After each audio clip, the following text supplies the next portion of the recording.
The camp was quiet, except for the low hum of generators and the faint crackle of campfires in the distance. Human soldiers moved between tents, carrying supplies or sharing quiet conversations. The war had ended only 3 days ago, and the air still carried the weight of tension. No one fully trusted the ceasefire yet, especially with the alien Varan forces camped just beyond the ridgeline. Ethan sat at his post near the outer edge of the human camp. His tent was small and plain, with only a cot, a small heater, and a table scattered with a few personal belongings. His rifle rested beside him, but his gaze was fixed on the dark horizon. The stars here were different from Earth's, colder, sharper, as if the sky itself was watching the uneasy alliance below. Earlier in the day, the Varan queen herself had arrived under heavy guard. Her name was Lysara, and she was unlike the alien warriors Ethan had faced in battle. Tall and graceful, with silver markings across her skin, she carried herself with quiet strength. Her voice was calm but firm during the peace talks, and she seemed more focused on the future than on settling old grudges. Ethan had seen leaders before, both human and alien, but something about her presence felt different. Night settled deeper over the camp, and Ethan expected nothing more than another long watch. Then, movement caught his eye. A group of figures approached from the center of camp, their outlines lit by the glow of nearby lamps. He straightened in surprise as he recognized the one in front, Queen Lysara herself. Behind her were 2 of her personal guards, their armor polished and weapons ready. She stopped in front of him, her eyes scanning his tent before meeting his gaze. "Human soldier," she said in her clear, measured voice, "I will stay here tonight." Ethan blinked, unsure if he had heard her correctly. "Your Majesty, I think there's a tent prepared for you with the officers. Safer, more comfortable." "I chose this one," she replied simply, as if her decision needed no explanation. "My advisors speak of trust between our peoples. If I am to understand your kind, I will spend the night among you. With you." The words made nearby soldiers pause in their tracks. Whispers began almost instantly. A queen in a common soldier's tent? That had never happened before, not in human or Varan history. Ethan glanced at the guards, but they remained silent, their expressions unreadable. He stepped aside, gesturing toward the tent. "You're welcome here, Your Majesty, but it's not exactly royal quarters." Lysara entered without hesitation, her long robe brushing against the dirt floor. She took in the small space, the cot, the heater, the folded blanket, the old photograph of a human family pinned to the wall. She touched nothing, but her eyes lingered on each item as if memorizing them. "This is where you live while you fight," she said quietly. "Yeah," Ethan replied, sitting back down on the edge of the cot. "It's not much, but it works." She studied him for a moment, her expression thoughtful. "My generals say humans are unpredictable, dangerous. But I have also heard they are loyal to those they protect. I wish to see if that is true." Ethan wasn't sure if she was testing him or simply curious.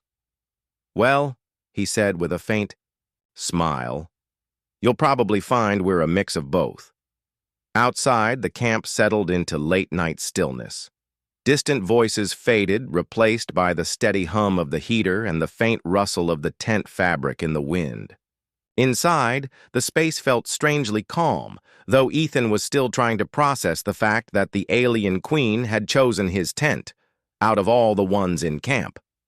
Lysara stood near the small table, her eyes drifting to the combat knife lying there. It was old, with scratches along the handle. She picked it up, turning it in her hand.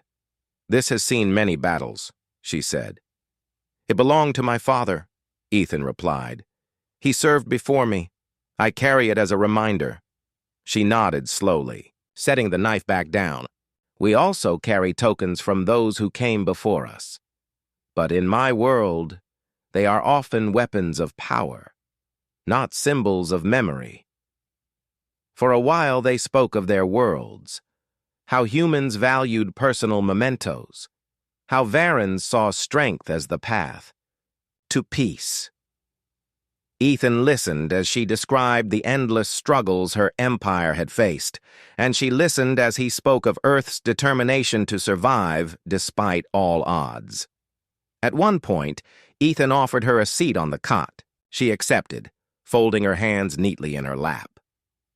For a queen, she seemed entirely unbothered by the plainness of her surroundings. Hours passed quietly. The flicker of the heater's light cast soft shadows across the tent, and Ethan found himself feeling strangely at ease. It was unlike any night he'd experienced since the war began. Calm, but with an undercurrent of something he couldn't quite name. Eventually, Lysera spoke again. "You wonder why I am here," she said, her gaze steady. "Yeah," Ethan admitted. "Queens don't usually spend the night in a soldier's tent." "Perhaps not," she agreed. "But if we are to keep the peace, I must know more than what my advisors tell me. They speak in strategies and numbers.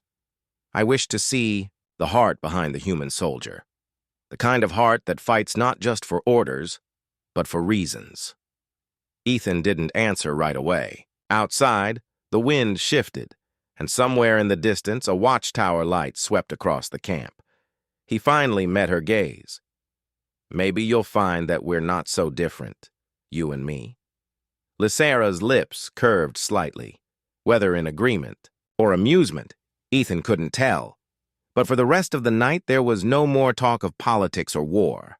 They spoke as people, not as symbols of their species. And outside the tent, unseen in the shadows, both human and Varen soldiers kept glancing toward the small light that marked where their queen and the human soldier sat together, quietly rewriting the shape of the alliance that had just begun. The morning air in the camp was cold and sharp, carrying the faint scent of metal and dust. Pale sunlight slipped through the fabric walls of Ethan's tent, waking him before the rest of the camp stirred. He sat up slowly, glancing toward the other side of the tent where Queen Lysera had sat the night before. She was already awake, standing near the small table, her posture straight and graceful. She was looking at the photograph of Ethan's family that hung on the wall. "Your people keep images to remember those far away," she said without turning.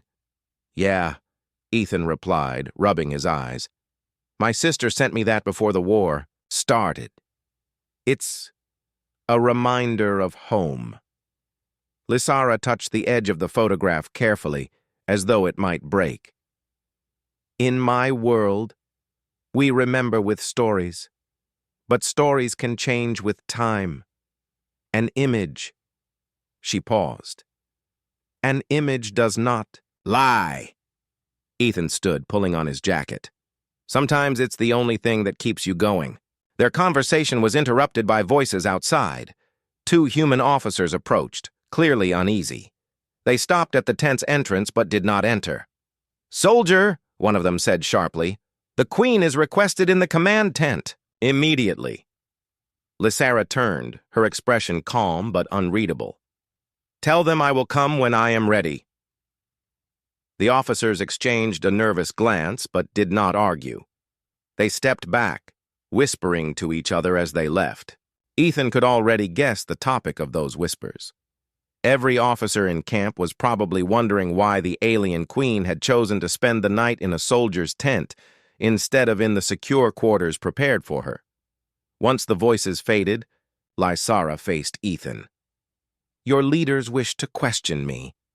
They think I have improper motives for being here." "They're just cautious," Ethan said. "The war wasn't long ago. Trust doesn't happen overnight."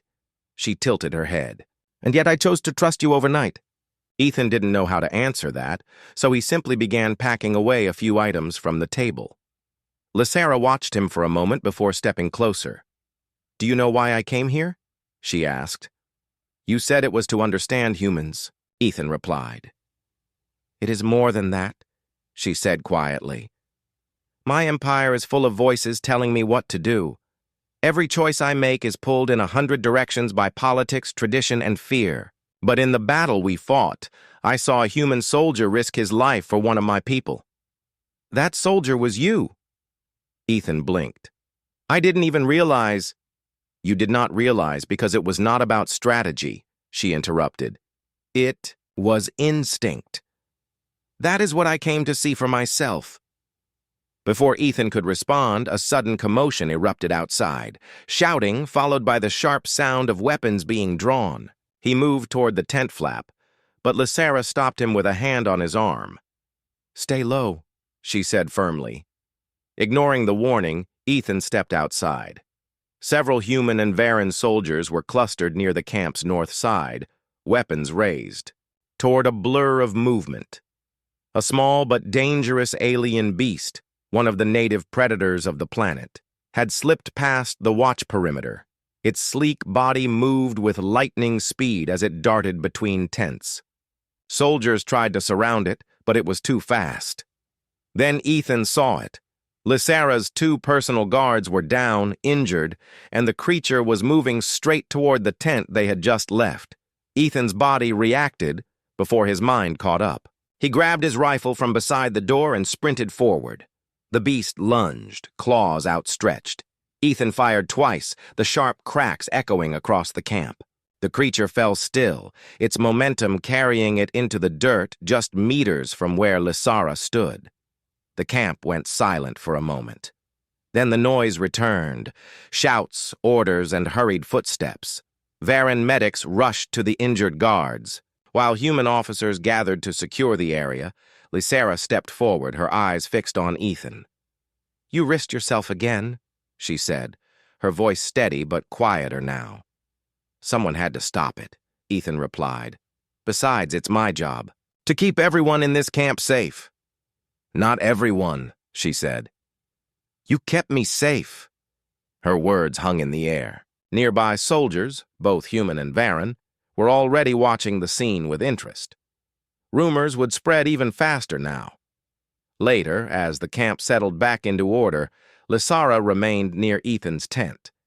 She refused offers to move to the command, quarters insisting she would stay where she was for the remainder of her visit. That afternoon, they spoke again, this time with fewer interruptions. She told him about her early years as heir to the throne, how she had been trained to see every other species as a possible enemy.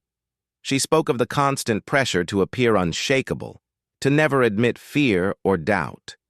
Ethan listened, occasionally asking questions, but mostly letting her speak. When she paused, he told her about growing up on Earth, about the small town where everyone knew each other, and how it felt to leave home for war.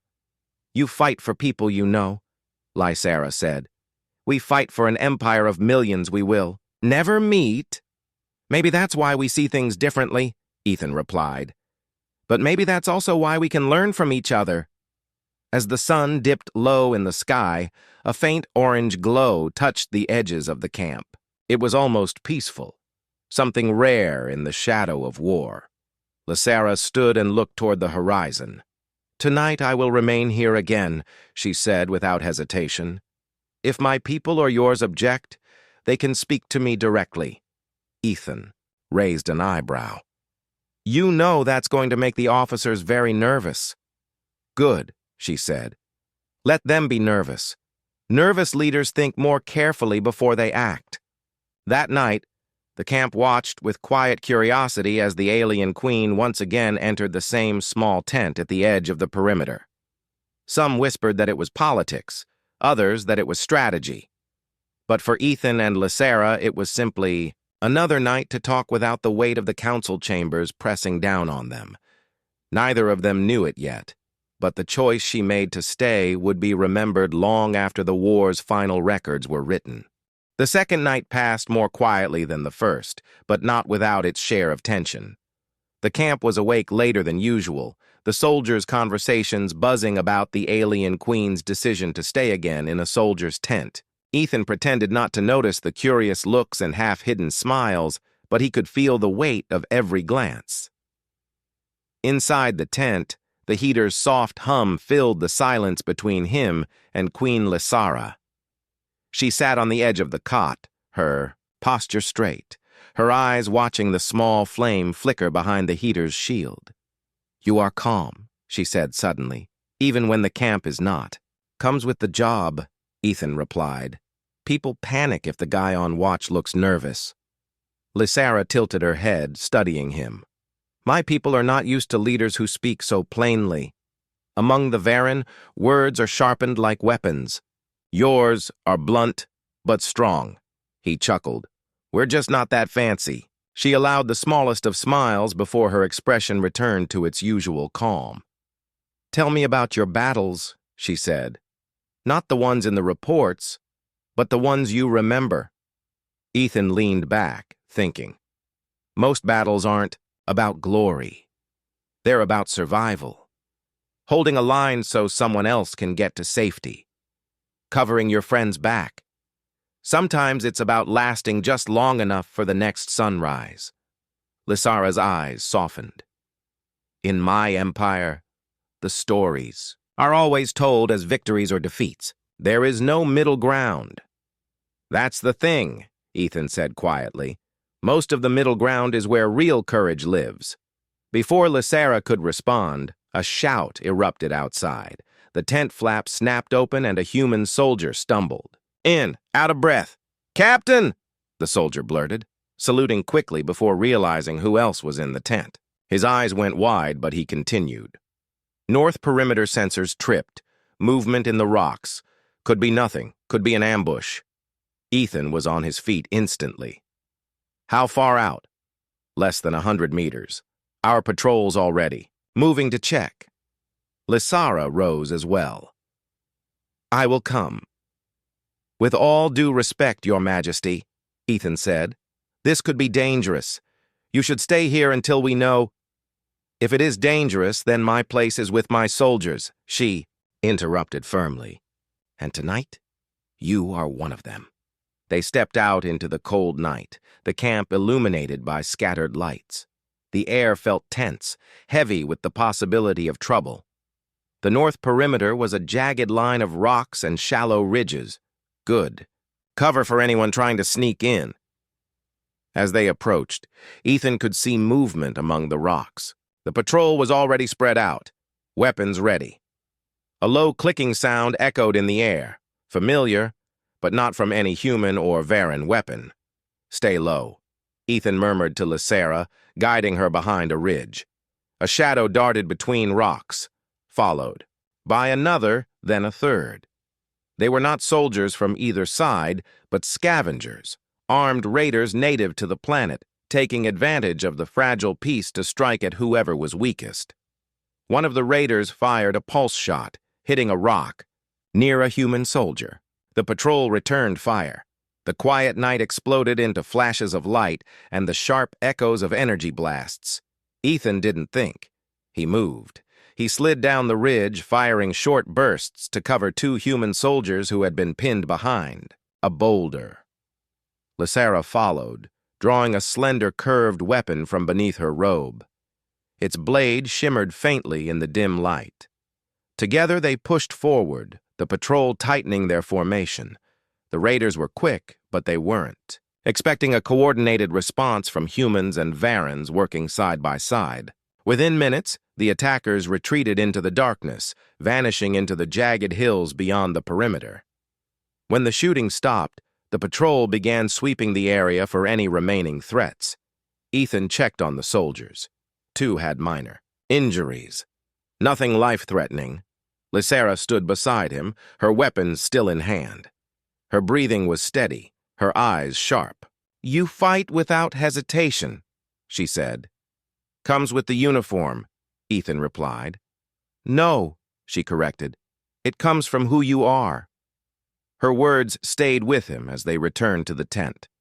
The camp was buzzing again, this time with talk of how the Queen had fought alongside a human soldier against a common threat. Some said it was a sign of the Alliance's strength. Others whispered it was political theater. Ethan knew it had been neither. It had been survival. Plain and simple. Inside the tent, Lysara placed her weapon carefully on the table. "Tonight confirmed what I suspected," she said, Humans are dangerous, but the danger is not in your weapons, it is in your will. Ethan shrugged slightly. We fight for the people next to us, even if they're from another world. Lysera looked at him for a long moment, as if committing his words to memory. Then she sat on the cot again, the tension in her shoulders finally easing. Perhaps my people have something to learn from yours. The rest of the night was quieter. They spoke of the battle in the rocks, of the raiders' tactics, and of the strange position they both found themselves in, symbols of their species, sitting together in a plain soldier's tent while the galaxy watched. Ethan didn't know where this would lead. Maybe the alliance would hold. Maybe it would crumble under the weight of old grudges. But for the first time in a long while, he felt that peace was possible. Not because of grand speeches or official treaties, but because for 2 nights in a row, a queen had chosen to stay where she didn't have to. And that choice, he thought, might change everything. Morning broke with a pale gold light spilling across the camp. The warmth of the sun did little to soften the cold expressions waiting outside Ethan's tent.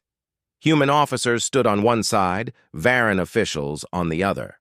Both groups seemed tense, their eyes shifting between Ethan and Queen Lysera as they stepped out into the open. General Morrison, the human commander, spoke first.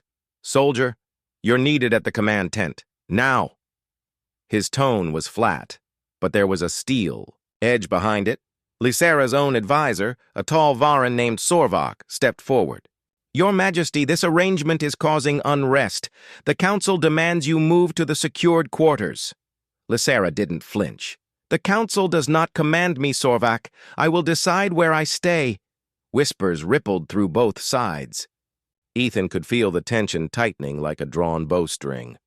He knew this wasn't just about comfort. This was about politics. Leaders feared what they couldn't control, and no one could control what happened inside his small tent at the edge of camp. As they walked toward the command tent, Lysera kept her voice low. "They believe my staying with you is dangerous." "To them or to the Alliance?" Ethan asked. "To both," she admitted. "But they do not understand that trust is not built in palaces. It is built where danger is close and choices are real." Inside the command tent, the air was heavy. Maps of the region covered the tables, and small screens displayed troop movements. General Morrison stood with his arms folded, while Sorvak positioned himself near the Queen. Other human and Varan leaders formed a loose circle around them. Morrison spoke first. "Queen Lysera, your actions are unconventional. Our soldiers are talking. Your people are questioning your judgment. This is not how peace is maintained." "Peace is not maintained by avoiding discomfort," Lysera replied calmly. "It is maintained by understanding those you once fought against. The soldier you call Ethan has shown me what no report or diplomatic briefing could." Sorvak's voice was sharp. "And what is that, Your Majesty?" "That a human will risk everything for someone he barely knows, if he believes it is right," she said. "And that is worth more than all the guarded halls in the galaxy." The room was silent for a moment. Some leaders looked unsettled, others thoughtful. But before anyone could respond, an alarm blared from one of the screens. A human officer tapped a control panel, and the image shifted to show a cluster of unidentified ships entering the atmosphere. Fast. "Raiders," the officer said grimly. "Bigger force than last night, moving toward both camps." Orders erupted, instantly. Morrison began directing human units to defensive positions, while Sorvak barked commands to Varan troops. The tension between the two sides was quickly replaced by the urgency of survival. Ethan turned to Lysera. "You should get to safety." She shook her head. "My place is with the soldiers. I will fight." "Then stay close," Ethan said. Within minutes, the camp transformed. Barricades were reinforced, weapons were distributed, and watchtowers scanned the skies. The rumble of incoming engines grew louder until the first shapes appeared over the ridgeline, sleek, dark ships dropping low toward the ground. The raiders struck fast, their ground units scattering in different directions to divide the defense. Humans and Varens fought side by side, their lines bending but not breaking. Ethan moved with practiced precision, covering gaps in the defense while guiding Lysara toward the thick of the fight. She wielded her curved weapon with deadly grace, cutting through the attackers who broke too close to their position. Ethan's rifle barked again and again, each shot deliberate, each movement protecting the queen without slowing her down. Amid the chaos, a group of raiders broke through on the left flank, heading straight for the medical tent. Without hesitation, Ethan and Lysara sprinted toward the danger. Together, they intercepted the raiders, forcing them back with a combination of rifle fire and blade strikes. One by one, the attackers fell or retreated. As the fight raged, more human and Varen units arrived to reinforce the line. Slowly, the tide turned. The last of the raiders fled toward their ships, leaving behind the dead and the wounded. When the noise finally faded, the camp was scarred but still standing. Medics moved quickly, tending to the injured. Smoke drifted from damaged barricades, and the ground was littered with spent energy cells and shattered weapons. Lysara stood beside Ethan, her weapon lowered but her posture still alert. "Your soldiers fight with great skill," she said. "So do yours," Ethan replied. "Today proved something." "Yes," she agreed. "That together, we are stronger than either of us apart." Their victory, however, did not silence the political voices. Back in the command tent, the leaders from both sides acknowledged the cooperation, but still questioned the Queen's choice to remain in Ethan's tent. To them, the symbolism was too powerful and too unpredictable. Lysara met their objections with steady defiance. "You fear appearances while I act for survival. The raiders will return, and next time, they will come in even greater numbers. I will not hide behind walls while my soldiers bleed." Morrison, perhaps grudgingly, nodded. "Then it seems we're in agreement on one thing. We fight together." As the meeting ended, Ethan and Lysara walked back to the tent. The camp was quieter now, the tension replaced with a sense of wary respect. Soldiers who had once whispered now saluted the queen as she passed, human and Varen alike. When they reached the tent, Lysara paused before entering. "Tonight," she said, "is not just another night. It is the night the alliance truly began." Ethan looked at her, realizing that somewhere between the battles and the politics, a fragile but real trust had formed. Not just between two leaders, but between two worlds. And he knew that whatever came next, they would face it side by side. The next morning brought no peace. The camp was busy repairing the damage from the raid, but the tension was heavier than before. Rumors spread quickly. Some claimed the raiders had been hired, others whispered about betrayal from within. The alliance between humans and Varens was still fragile, and suspicion was a spark waiting to catch fire.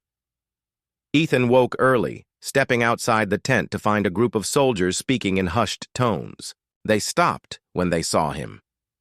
He could feel the unease in their eyes, not fear of him, but fear of what his connection to the alien queen might mean. Inside the tent, Lysara was already awake, sitting at the table and studying a small holographic map. "The raiders came from 3 different points," she said. "They knew our defenses. Someone told them." Ethan frowned. "You think there's a spy?"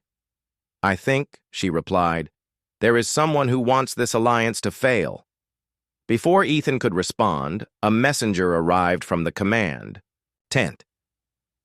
"Captain, the generals request you immediately. The Queen is also summoned." In the command tent, the atmosphere was sharp. General Morrison stood with Sorvak, both looking tense. On the center table was a display showing intercepted transmissions, messages sent from inside the camp to an unknown location. Morrison's voice was clipped. "These were sent before both raids, coded. We think they came from the Varen side." Sorvak's tone was equally cold. "Or from your side, to make it look like ours." Ethan could see where this was going. Accusations, distrust, and maybe the end of the alliance before it truly began. Lysara, however, spoke before anyone else could escalate. "Enough," she said firmly. "This is exactly what the enemy wants. We will find the traitor together." Morrison narrowed his eyes but didn't argue. "Then we start now. No one leaves the camp without clearance." Searches began immediately. Teams combed through tents, checked equipment, and scanned communication devices. The process was tense. Humans inspecting Varren quarters, Varrens inspecting human ones. Arguments broke out more than once. As evening approached, Ethan was in the western section of the camp helping check supply crates when a sudden movement caught his attention.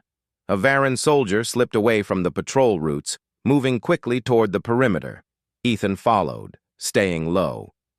The soldier reached a small comms relay at the edge of camp. Pulling a small device from his belt, he began transmitting. Ethan stepped out from cover. "Rifle ready." "Drop it," he ordered. The soldier froze, then turned slowly. His eyes were cold. "You shouldn't be here, human. And you shouldn't be selling out both our people," Ethan replied. The Varren lunged, moving faster than Ethan expected. The two crashed into the dirt, the device skidding away. They fought, grappling for control. Ethan managed to twist free, drawing his sidearm just as the traitor reached for a hidden blade. A sharp metallic sound cut through the air. The traitor dropped the blade and collapsed. Behind him stood Lysara, her curved weapon in hand. She had followed quietly, unseen until now. "You," she said to the fallen soldier, her voice like ice, "have dishonored your oath." The traitor spat something in Varren tongue, then was dragged away by guards. Ethan picked up the comms device, handing it to Lysara. He was sending coordinates, probably for another attack. Back in the command tent, the evidence was undeniable. The transmissions matched the earlier ones, and the captured soldier admitted under pressure that he had been paid by the raiders. His orders were to weaken trust until the alliance collapsed completely. Morrison glanced at Lysara. "Your people will see this as betrayal, and yours will see it as proof they cannot trust us," she replied, "unless we show them otherwise." Plans were made quickly. Both human and Varren forces would work together to set a trap for the next raider strike, using false intel to lure them into a kill zone. It was risky. If the raiders realized it was a trap, they could turn the tables. That night, back at the tent, Ethan checked his weapons carefully. Lysara sat across from him, her expression thoughtful. "You didn't have to follow that soldier," she said. "You could have stayed out of it." "I couldn't," Ethan replied. "You're trying to keep this alliance alive. So am I." For a long moment, they simply sat in the quiet, the low hum of the heater filling the space. Then Lysara spoke again. "When this is over," she said softly, "there will be those who still hate this peace. But if we succeed tomorrow, they will know that it can hold." Ethan met her gaze. "Then we make sure it does." Outside, the camp was quieter than usual. Both sides were preparing for what could be the most important fight since the ceasefire began. The trap was set. The bait was ready. And somewhere beyond the horizon, the raiders were coming. Neither Ethan nor Lysara slept much that night. They knew tomorrow would decide not just the fate of the camp, but the future of humans and Varrens together. The morning was unnaturally still, as if the world itself was holding its breath. Clouds hung low over the ridgeline, casting the camp in a muted gray light. Human and Varren soldiers moved with quiet purpose, their preparations deliberate and tense. The trap was ready, but everyone knew there would be no second chance. Ethan stood near the forward barricade, checking his rifle for the third time. Nearby, Queen Lysara oversaw the deployment of her warriors. She wore light battle armor this time. Its silver plates fitted closely over her form, the curved blade at her side gleaming faintly in the dim light. "You're sure they'll take the bait?" Ethan asked. Raiders are like scavenger birds, Lysera replied. They cannot resist an easy kill. Today they will believe we are vulnerable. She glanced toward the open section of the camp, deliberately left underdefended. And then they will learn they are wrong.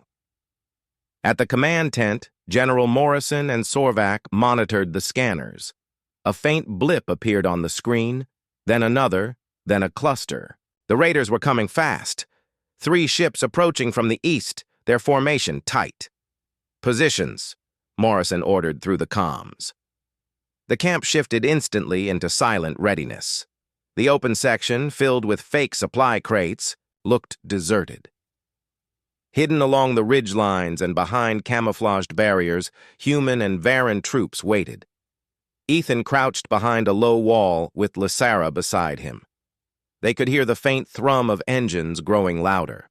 The first ship appeared over the ridge, then the second and third, dropping low as they deployed their ground forces. The raiders advanced quickly, their formation spreading as they moved toward the bait. One of them kicked over a crate, finding it empty. The moment of confusion was brief, too brief. Their leader barked an order and they surged forward. "Wait," Lysera whispered. The raiders entered the heart of the trap. "Now!" Morrison's voice crackled through the comms. The ridge lines erupted with fire. Human rifles and Varan energy cannons lit the gray morning, cutting into the raider ranks. Explosions ripped through their forward line, throwing attackers to the ground. The surprise was complete. Half the raiders fell in the first volley. But they were fast to recover. Their ships swung low, opening fire on the barricades. Dirt and debris exploded around Ethan and Lysera as they moved, firing back at the advancing line.